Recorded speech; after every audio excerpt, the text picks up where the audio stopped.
Hi guys, welcome to the Lud, or whatever we call it these days. Yay! So today we're doing my pick, Dreamer's Pool by Juliet Marillier. I will start with everyone else's opinion and I'll get to mine because I'm lazy like that. So because I'm looking at you right now, Mel, you can go ahead. Have you read the book? Actually, no, I haven't. So it's good to get me out of the way early. No, I did try. I read the first couple of chapters and I reread the blurb and then I went and spoiled myself and read like a whole heap of reviews because I was like, come on, but it's just not for me. Juliet Marillier and I broke up many, many years ago and I think she's a brilliant writer. She's just not for me. Okay, that's all right. How about Elizabeth? You're next. I am, yep. So this is my second or third time reading through it. I really enjoyed the book when I first started it, but this time around I actually noticed a couple of things that bothered me a little bit. So not as much this time around. But on the whole, I really like Juliet Marillier as an author and I really enjoy this series. Okay, beautiful. How about Bobby? So I read it. I did mostly the audio. I cranked the last hour and a half tonight, but I both liked it, but I didn't like it as much as I felt like I should have. And I'm curious to find out if the things that I think made it where I didn't just love it, actually are things that other people, or at least Elizabeth, maybe picked up on that they didn't like this time. So yeah. But like, I was happy to have read it. I didn't throw it across the room in angst or anger or frustration, which is what I have done the last couple of books that I read. So that was a good positive. Yeah. Okay, beautiful. Kirsten, how did you go? Liked it. I think there was a couple of problematic things in there, but in overall, I found it a fairly easy read and a fairly I didn't have to struggle too much to get through it or anything like that. There was just a few little things in it that I was like, that's a bit bothersome. But yeah, I'm curious to continue the series and find out more about. I quite liked the characters. I liked Blackthorn. So I want to know more. So I would consider continuing on. Yeah, awesome. Naomi and Karina. I did not finish it. I am currently 64% of the way through the book, and that was a struggle. Oh. It wasn't that it was a difficult read. It was not for me. Mm-hmm. I was not interested. I don't care what happens to the characters. I just didn't love it. I'd rather be reading something else. Fair enough. Did you read any, Karina? So I've been listening to the audiobook since Monday. I'm only 7 hours out of 17 in, which is a pretty good effort considering I started on Monday. Train of thought. I'm struggling with the audiobook because the narrators remind me of those like fantasy animated movies that came out in the 70s and 80s that are like really, really slow and drawn out and have not aged very well, despite the fact that this book was not published all that long ago. I think if I were reading it, I'd probably enjoy it a bit better. I don't have a problem with it. Mostly I continued listening to it because I wanted to come along tonight. I'll probably finish it. I don't know that I would have picked it up independently. Cool. All right, I'll go with me because I haven't said anything. So this is the second time that I have read it. I remember the first time that I read it, that having read a lot of Juliet Marillier's books, it wasn't my favorite, but I continue on with the series nevertheless and ended up loving the next two books. So it was interesting coming back and going, okay, so I remember feeling not too like it was okay. They'll see how, now that I love the characters going into it. and I really enjoyed it this time. It is not my favorite Juliet Marillier book at all, but I think because now I've grown to love the characters and the people and the world and all of that, that this time was just very nice and cozy, and I didn't have to think, which was great because I haven't been reading much this lately. So yeah, those are my 2 cents. But I suppose let's start off with the niggly bits. So what are the niggly bits that people found about this book? I don't know. I got really annoyed that there were multiple times where there was obvious like sexist, misogynistic stuff happening, and while the author called it out, the author still let it fall into this whole well, we're not actually like, so the one character has a problem with it, but the rest of them are going to let it go. And I was really frustrated by that because I felt like she did such a good job in some ways of at least having a character call out that it wasn't okay, but then it just dropped. And it seemed like that was an awful lot of effort to just let it go. And it was like to the point that I was just like at one point I was just like, well, you know what? I could just write off that whole character for the fact that he was going, oh, well, I'm the manager. I'm the head of all of the they're not soldiers, but they're security, right? Like when they stand watch.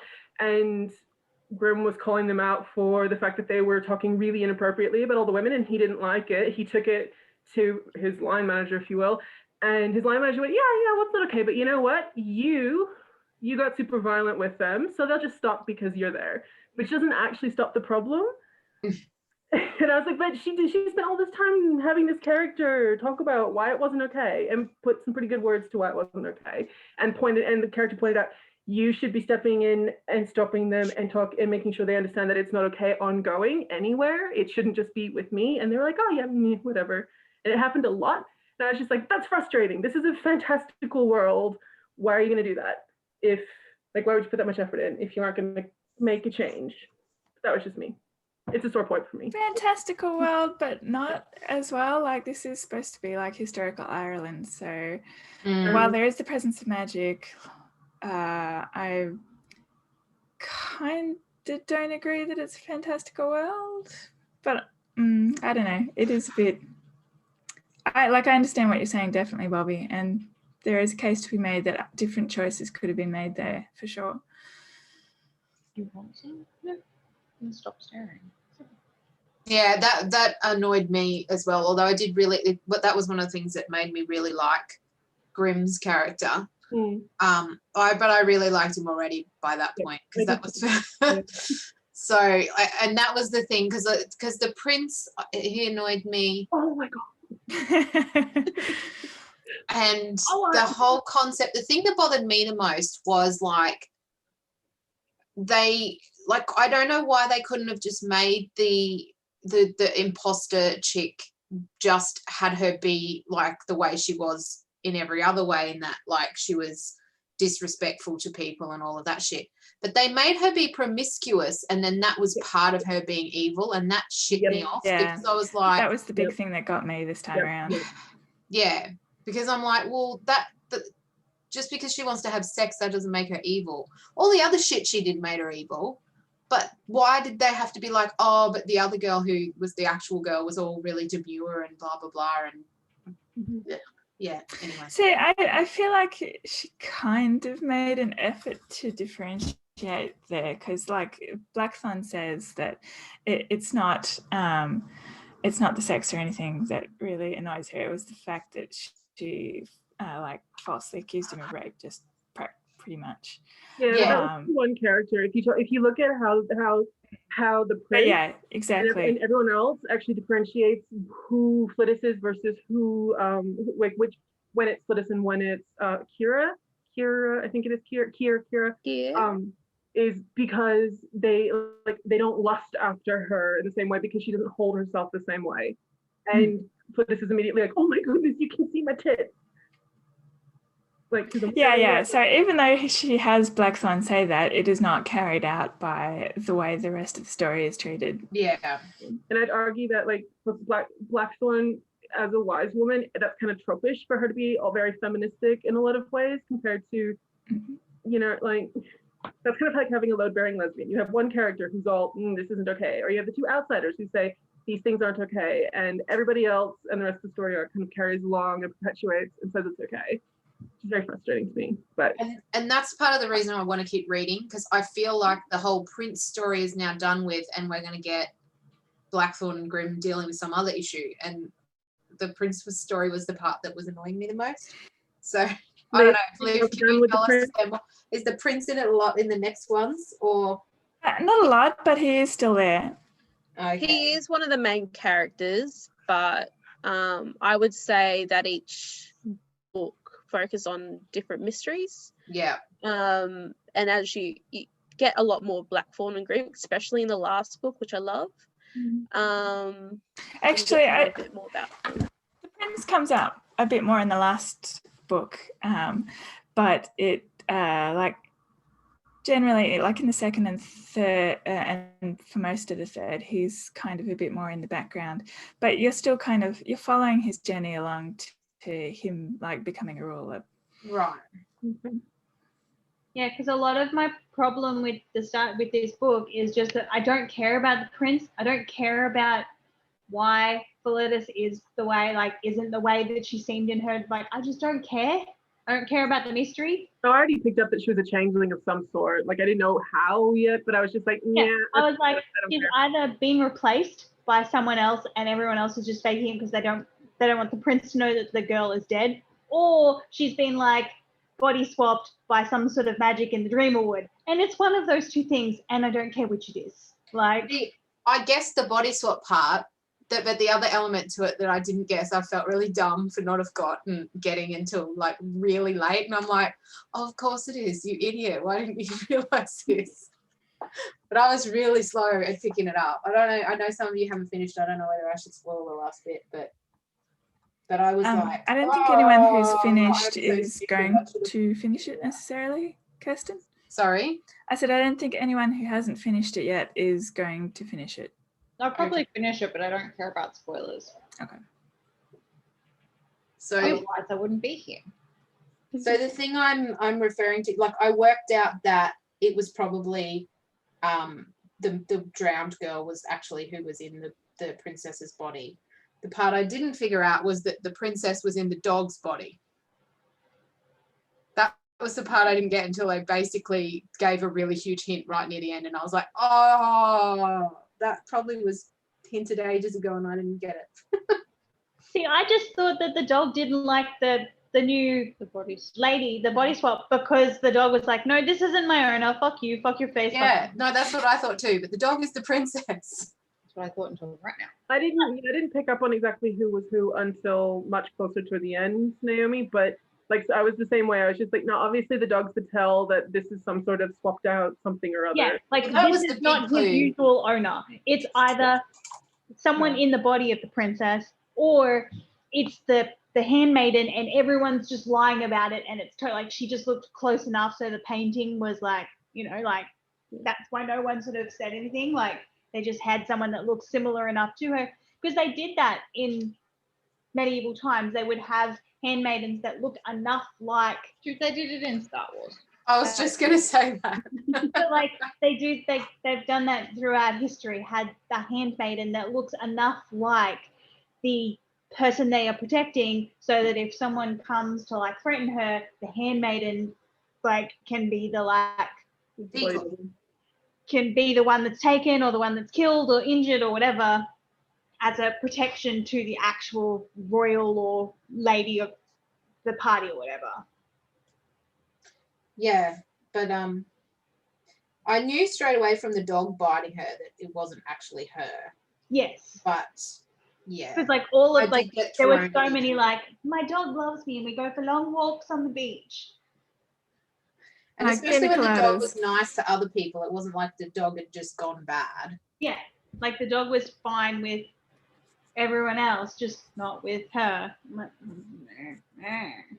But yeah, I just don't care enough about the prince to care enough about her.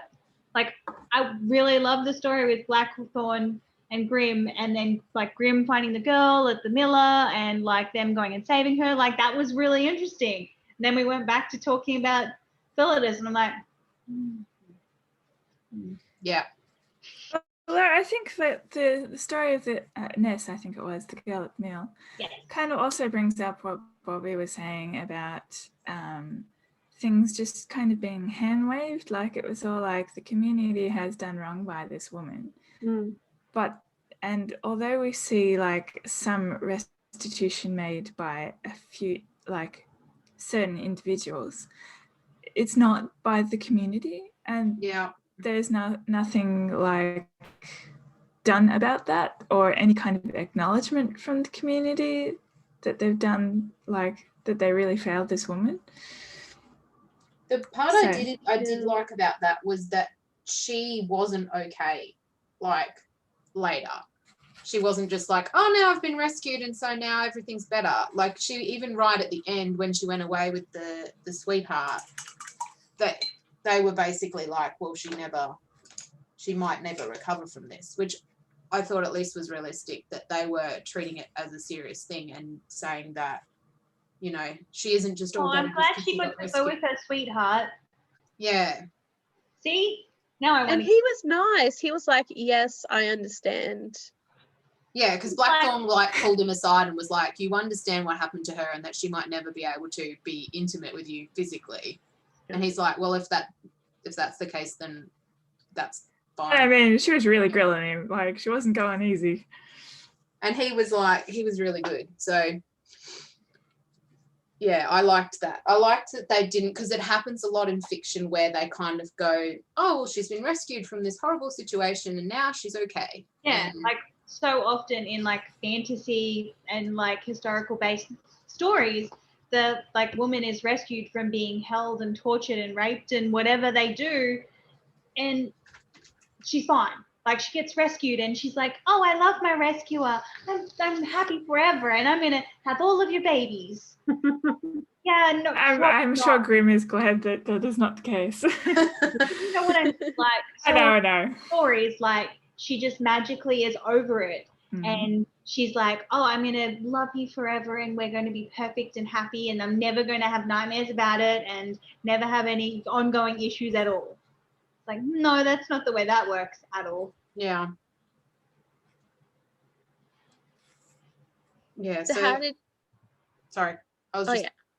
going on with what we were saying before. So Oh no, you go. I was going to change the subject. So yeah, no, I sort of mean I was just going to say, yeah. So I was something I did think was one of the good things about it. I did quite like that they went that way with it.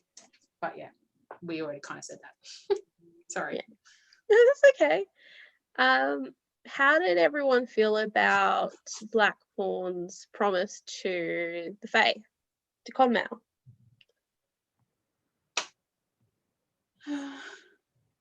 7 years. I mean, It was a lot longer than I remembered, actually. Hmm. When I came back to it, I'm like, whoa, 7 years. That is actually a long time. Yep. That had been like a year and a day or something like that. But yeah, no. I feel like if it was a year and a day, she would have been a lot less mad about it. Yeah, well. Or that she has to help people. Well, I think he's help. obviously, I don't know. Part of me thinks that he's a bit more sinister than what he appears on the face value, but part of me also thinks he's trying to help her by going like, if you spend 7 years helping people, then you're going to kind of become more healed from all of your trauma, because you're going to not, by the end of 7 years of helping people, you're not going to have the same Yes, but that's vengeance. 7 years of that guy still causing 7 years of more trauma to other people. Like, yeah. Like, if you really wanted to help her, I feel like you could have used your magical powers to do something a lot more helpful than just be like, you need to help this person and I'm going to just make you get out of jail. Yeah. Waiting to find out if there's some sort of like prophecy that he knows about that for him within the time span of 7 years, he's going to need help. And so he's on purpose put someone in place so that he can come and have them step in. Because that sounds like something the Fae would do. I got that impression too, that he knew exactly what was going on in that place, because that was like, I don't think it's a coincidence that he sent her to go there, and then this thing with the prince and the princess getting body swapped and all that. Like, I don't think it was a coincidence that he sent her to that particular place. But But also, like, if he really has her best interest at heart, like, it takes a long time to heal from something like that. So 7 years is probably not an unreasonable amount. But at the same time, I can really sympathize with Blackthorn on that one.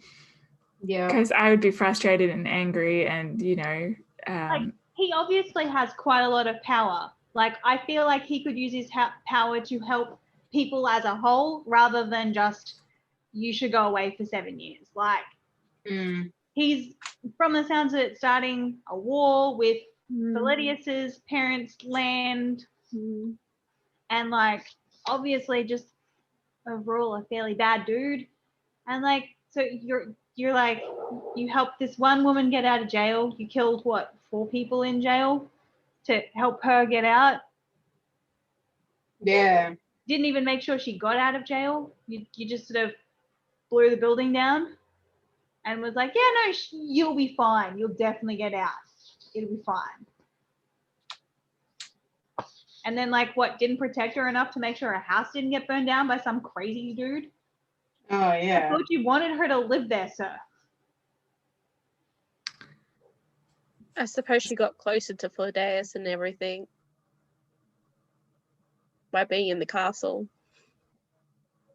But yeah, not exactly looking out for her best interest day to day. I suppose they do keep saying throughout the book that the Fae only do what they want for them. Like, yeah, exactly. And I think They aren't fair. when you read a lot of Juliet Marillier's books, that's a common theme. The Fae are pretty much out for themselves. And I think that comes from a lot of Celtic traditions and all of that. You don't necessarily want the help of the Fae. You don't want to go into their world and eat their food, because then you'll be stuck for 100 years. So yeah, things like that.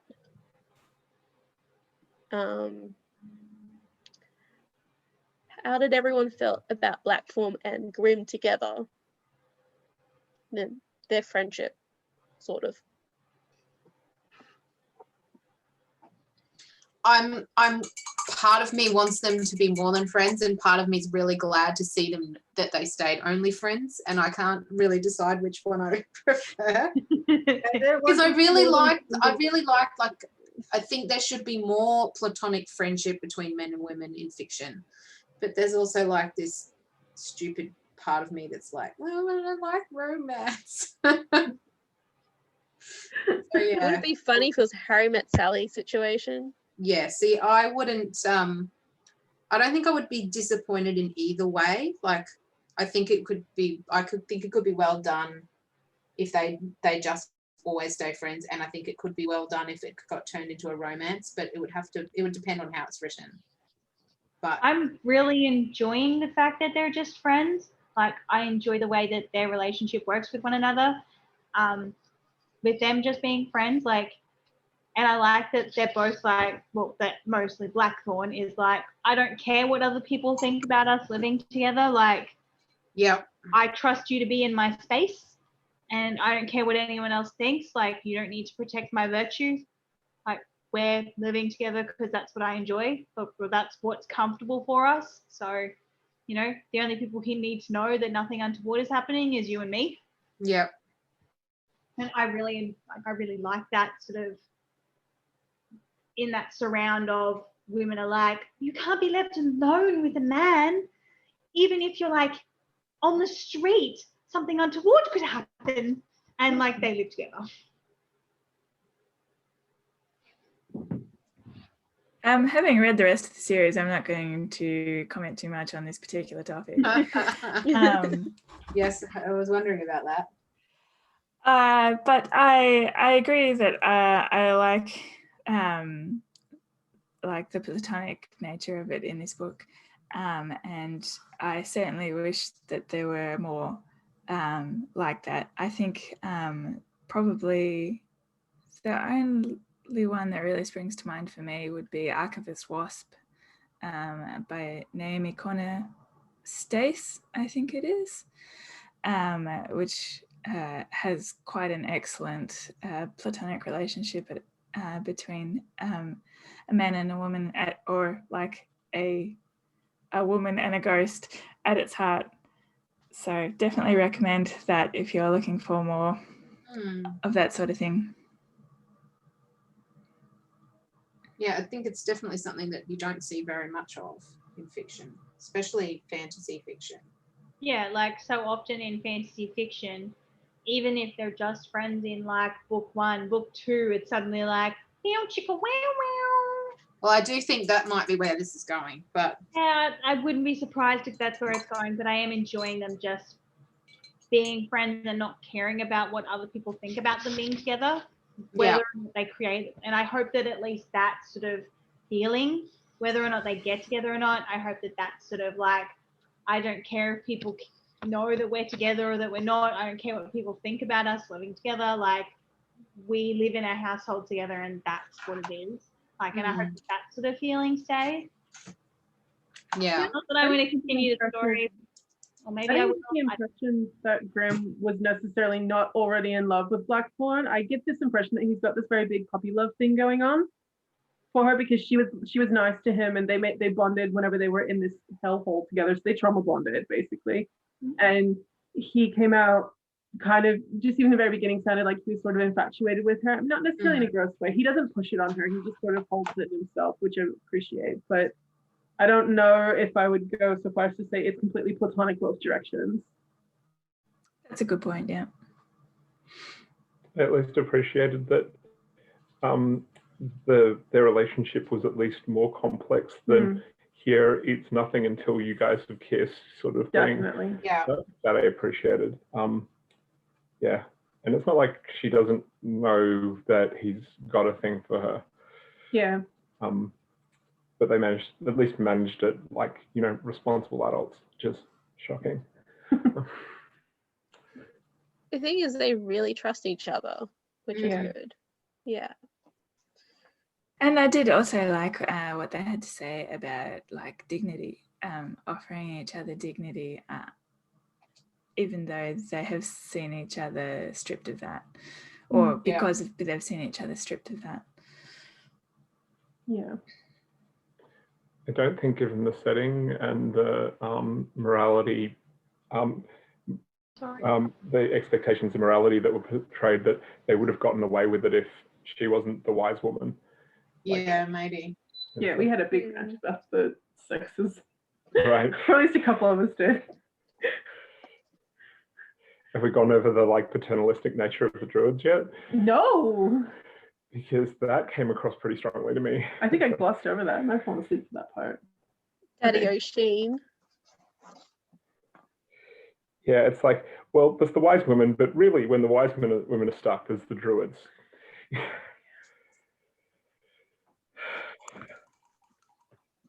I don't think that was where it was meant to be coming from. It just kind of stuck out like a sore thumb. Yeah, I feel that is, partly a personal, perhaps unseen bias, because I know that Juliet Marillier is a druid herself, or like identifies as that. She's a member of the Order of Bards, Druids and Ovates. Bards, Ovates and Druids, sorry, based in England. So if she is a little bit like leaning on how great the Druids are, then I imagine that is at least partly why. That's interesting. I didn't know that. Yeah, That said, even with that, like I can see a bias. I think there has been a book or two where she has noted in text that they can be wrong and all of that. And I mean, like, even taking that all into account, it doesn't like, it still gives the impression, like David said, like that it is a bit paternalistic, because like, I mean, the only druid we have in this story is a man. Mm. And yeah, it's probably exacerbated by the fact that there was already quite a bit of that sexist, misogynist, paternalistic stuff going on. So even if she didn't mean that specific character to come off that way, sorry, just You no longer exist. yes, now the demons. Yeah, it probably just made it way worse because that was already happening, even if she didn't mean for it to happen there. Yeah, like author intent is all well and good, but you know, it's not the whole of it. No, I kind of wanted to dunk the prince's head in the lake a few times. Seems to be a common feeling. Yeah, I hope that would have come up. Sorry to be so late in. Not my favorite. I think for me, it's just all about Black Woman Grimm, and I just go starry-eyed about them. Yeah. It's really easy to be like a confident man that's just there and stoic and stuff, where you don't actually say very many things or have sentences of 2 words.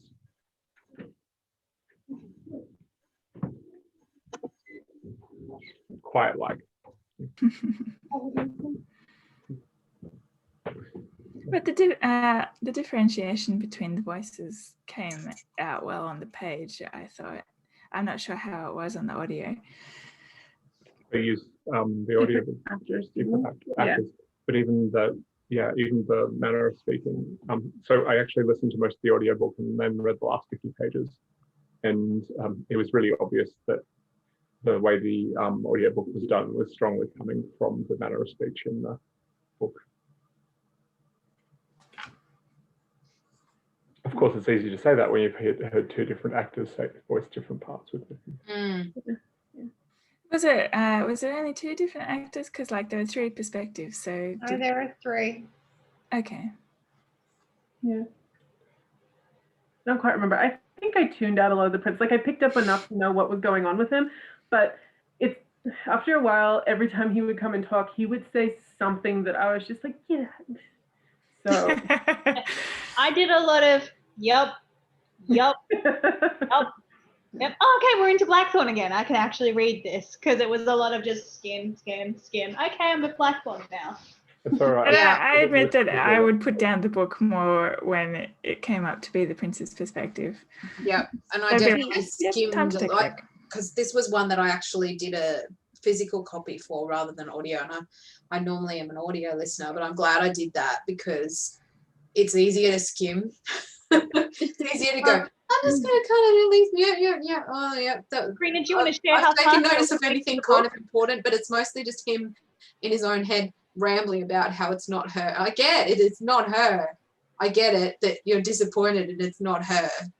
I actually want to find out what's going to happen and stop being inside your head. Him whinging about the fact that he couldn't keep his own penis in his pants got really tiresome after a while. I'm just It happened on several occasions. Get up and walk away, dude.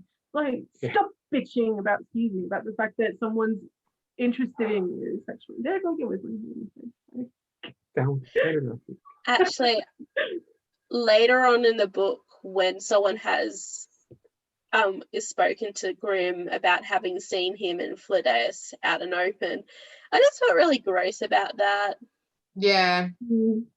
Yeah. Like because he, like the way the other guy said it, like, and I can't even remember because that was earlier in the book, but he told her to stop a bunch of times and she didn't stop. So you're like, if you reverse the genders, we wouldn't be thinking that was okay. So he's a prince and she is not royalty. Yeah. And also he was also a baby. Apparently in that world had a lot more power. He could have walked away. He was very, very young and very naive, though. He was still internally complaining about how it wasn't fair that she just kept going on and on and on, and he didn't like the fact that, but he did it like once, but then he didn't stop. He didn't make any changes. He just kind of said, oh no, stop. But I'm like, you, sir, have a lot of agency here where she kind of does, but also doesn't. Like, It's like, yes, if we switch the roles, if we switch the genders, absolutely. But at the same time, when you switch the genders, you're also switching power structures. So he would have a lot more power. Yeah. Than her. His only objection was that someone else might notice. And he felt cowed whenever his manservant was annoyed. He felt more upset about that than he did more about anything else. Which, I mean, okay, fine, but he didn't do anything about it. He just kind of was led around by his penis. That was very tropish too. Anyway. Just his dog. Yeah, just his dog. Oh dear. Awkward. Just going back to how fast we were reading it. What speed are you listening to this book at currently? 1.6. Look, they read really slowly. Yeah. I don't understand why. Like I said, it's like watching one of those 70s, 80s animated fantasy movies. Yeah. I did the last hour and a quarter at like 1.4. And the only reason why I didn't go faster was because I was getting distracted by the lack of pauses in between the starts of words. Like the phrasing itself was fine in speed, but there wasn't enough of a pause for me in between sentences. I think I started at like 1.3, then I turned it up to 1.4. And then I was like, if I have any chance of finishing this, I need to go faster. Got to go fast and then go fast again and then keep going fast. Didn't help. You're not spoiling stuff. One of the other things that I quite liked about it was that it was it was relatively ambiguous whether there was the presence of actual magic. Yeah, other than like, you know, the elves like getting a tub with super hot water in the middle of the fucking forest. Like there's that part. There's not really like magic as such. There was explicitly at the end, and it was hinted at coming up to that as well. Like there was like, no, magic's not a thing, and she's like, I am so not in practice. But one of the things I really appreciated about the magical universe they did have was it's like, oh, you didn't just magically make a horse. No, you stole someone else's. Which not only and luckily the author was nice enough to make sure they had to awkwardly deal with the fact they'd stolen someone's horse and it just vanished. I thought that was actually particularly well done. It also made me laugh too. Actually, I mean, I know I'm late, but like I overall really enjoyed the book and I'm really glad to have read it. It was not just a paint by numbers fantasy at all. Actually had enough depth of character that I didn't feel like I was like screaming at teenagers once. And admittedly, when I wanted to scream at the prince, at least every single member of his household was doing it for me. True. I would have gotten away with it too if it wasn't for you damn kids and that dog of yours. Apparently there are more, because Liv was saying that she's read through the whole thing. How many books are there, Liv? 3. So it's a trilogy, but there's a sequel trilogy that she's currently writing. Which I haven't started yet because it ties in with another series of hers that I haven't read yet either. What was the other one it ties in with? I can't remember. The Seven Waters? Oh. Oh, I never She's read as it bad as freaking does. Robin Hood. But the thing is, with I mean, Julie they're Marillier, you both don't great, so- really need to read all the books to understand what's going on because it's all got different stories. Like Seven Waters, you could pick it up, like with a second book. Yeah, and I mean, even though I say that, I still do have the first 2 books of that new trilogy that she's working on. So Yeah, I I've got no yet to excuse, read the really. second book of that one, but I won't spoil how they relate. So that's if you read it all. yeah, I'm pretty He's sure I saying know that how I they didn't relate. love it. I liked it enough that I'd be interested, particularly if there's more Grimm and Blackthorn, I'd be interested just to at least try a second one to see how much more, like what else happens.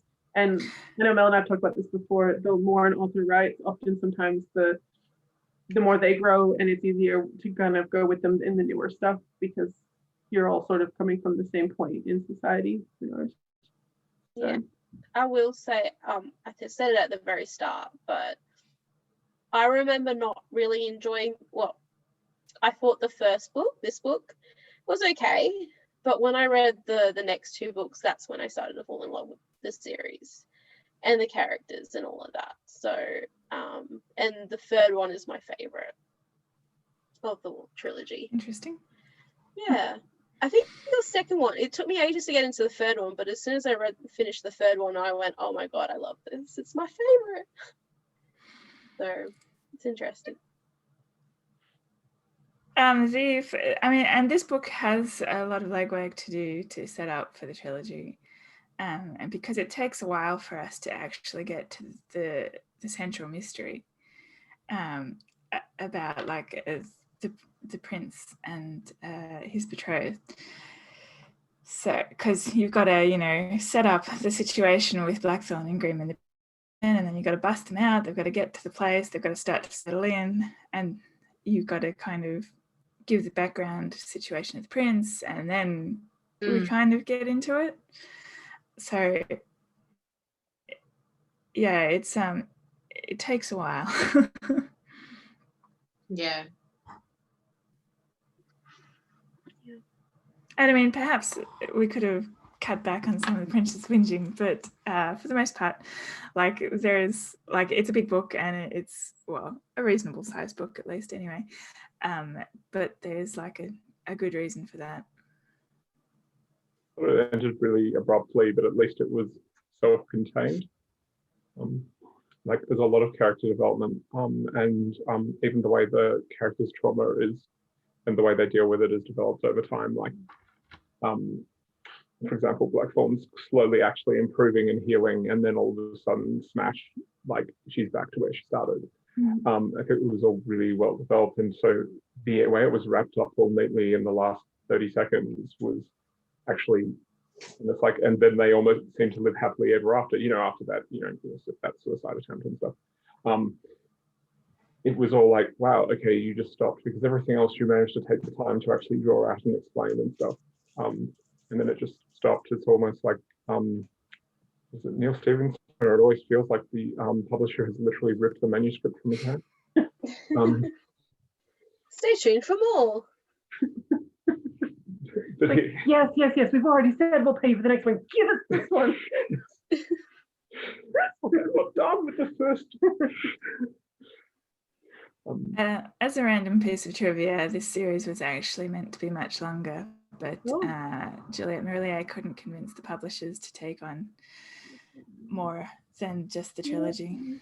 Do you think that's why she's now doing the sequel trilogy? No, I don't think so. I think that would be a separate project. Okay. That she would have come up with after the trilogy had finished, I think. You know what I want her to write, and I don't know, you might have read it, Elizabeth. The Wild Dancing books. She needs to read the third book. I can't speak I have not tonight. read that series, unfortunately. It's one of oh no, actually there are a couple of her series that I haven't read, and that's one of them, but I will get to it one day. Yeah. I'm pretty sure I have the first book around somewhere. It's so pretty, the cover. So pretty. What was it again that you cut out with the name of the series? Oh, so she has a young adult series. Now that's based off fairy tales. Okay. It's called Wild Dancing. The first one is based off the Frog Prince and the 12 Dancing Princesses, and it's set in Transylvania. And I don't know, it doesn't feel, even though it's young adults, it doesn't feel like it's speaking down to you. It's not her it's only just young really adult lovely. series either. She's got another as well. Yeah. Of which the title I cannot quite remember at this time. But I'll get back to you. Really like it because it's got Wild Dancing, and then it's got its sequel, Cabelli's Secret, which is set in Istanbul, and it's about the bookworm sister, which is my favorite. But there was supposed to be a third book about another sister of the thing, and it never happened because the publisher wanted her to write another trilogy. So Shadowfell is her other young adult series. yeah, so that's more like an uprising, revolt kind of series. Yeah, and it's got a Set bit in- more feel to it, like this Blackthorn and Grimm series. Like it has like a similar sort of a feeling, but for young adults. Okay. But I think I don't know. it's Maybe you disagree, less- Liv. Oh no. Yeah, it feels a little bit like Blackthorn and Grimm. It's more of a Scottish vibe. It's less fae, like this kind of fae. It's more in terms of fae, it's like the little creatures Okay. kind of fae, if that makes any sense. You know, the little pixies and the little hedgehog and and probably substituting a wise bit hedgehog. of Blackthorn's like feminist anger for a bit of YA angst. Yeah. And then of course you got Seven Waters, which I think a few of you have read The Daughter of the Forest. I read the first one, yeah. Yeah. I don't That's remember nice. it very well though. If I went back to the series, I'd have to reread it, I would imagine. Well, we Yeah. did Daughter of the Forest for the book club. That When I was look back Special on it, I Fantasy, gave wasn't it a good review. I think it was one of those ones where I was like, yeah, I liked it and I would like to continue in the series, and then never got around to continuing the series just because lots of books and not a lot of time. She also has one that's set on like Vikings. That's good. I bounced off that one pretty fast. I'd stay away from that one. I know too much about Viking lore as it is from like a heritage perspective. If she got it wrong, I'd be really cranky. I didn't remember that much about them, except for the second one, which I liked. And they're enormous books too, those ones. Oh yeah, they're like 500, 600 pages or something. And Juliet Marillier could possibly write shorter? No. She actually what you does got have the a Wild collection of short Dancing. stories out. She's got short stories. She's got a new one coming out actually. Yeah, she About- does. I think Kathleen Jennings was illustrating, in fact. Yeah. And then she. Oh, hang on, Mel. I have to show you her collection because it's got the most beautiful cover. It was done by a friend of mine. I'll just go grab the copy. Wait, you have the copy? What? What? Of course she does. It's not out yet, isn't it? This is her first Oh, I thought you meant the newest one. No. I got That that one is- too. I got it signed. That's very pretty. Yeah. The artist is very talented. Stop a it big trying to fan of sell her me on work. pretty books. And this is a collection of her short stories.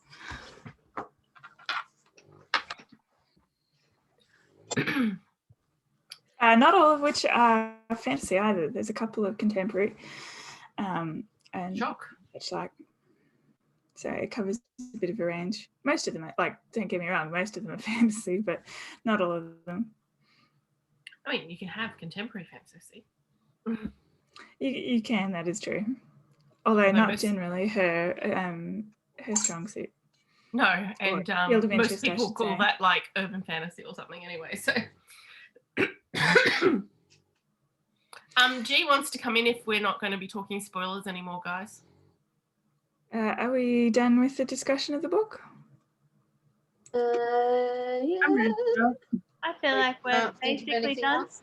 unless anyone has anything else to say.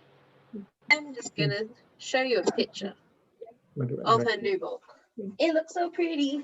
I was proud that like before, like it was the characters realized, I realized where Flittus was.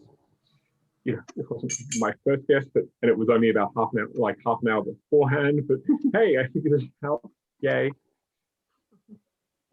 Yeah, it was weird to kind of read over it again because like it's probably been like 5 or 6 years since I last read it. Yeah.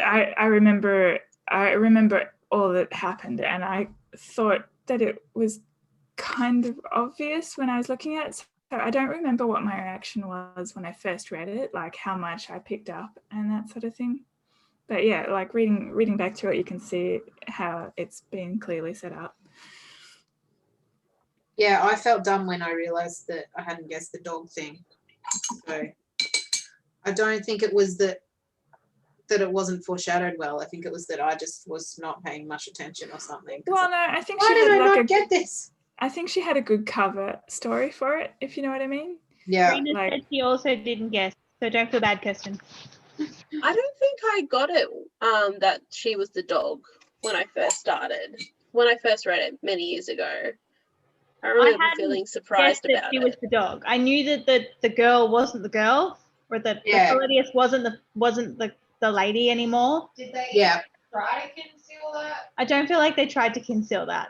Yeah, no, that Hmm. was pretty obvious, but I did not guess that she was the dog. I feel like everyone is all like, oh, maybe the letters were just written by someone else. I'm like, really? That's what we're going to try and argue here? See, I thought maybe I did think that when they started talking about the other maid and stuff, I did think that it was the maid or the whatever she was. But I thought maybe that Fladeus or whatever her name was maybe her spirit was trapped in the leg still or something like that. Yeah, that's what I was thinking about ages. And it's like, to start with, I thought that like this was a changeling, like for the first half of the book. Yeah. Like, Yeah, Mhm. I was Yeah. thinking that too. Until they started talking about about how promiscuous the maid was and everything, and I was like, oh, I see, okay. But yeah, originally I was like, either she's possessed by some kind of spirit that was living in the lake, or yeah, I don't know. there was about 10 seconds where I thought that Flidus was actually the dog. Like suddenly, like, I'm free.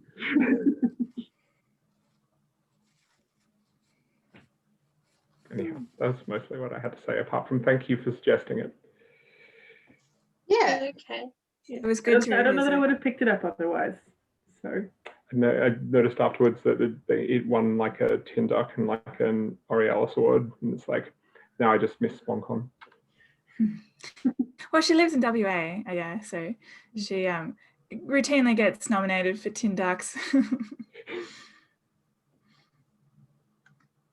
And now are we for real finished talking about the book? yes. Yeah. yeah. Liv, do you want to take us out? Yeah, it was great. I was trying to get out of a subscription and I realized it wasn't going to let me do that. Yay. Thank you for coming. Bye. And if you want to join us next month, we are reading Sleeping Giants by who I cannot remember the name of the author. Sorry. Dylan Newell. There you go. All right. Bye, everyone. Bye. Bye.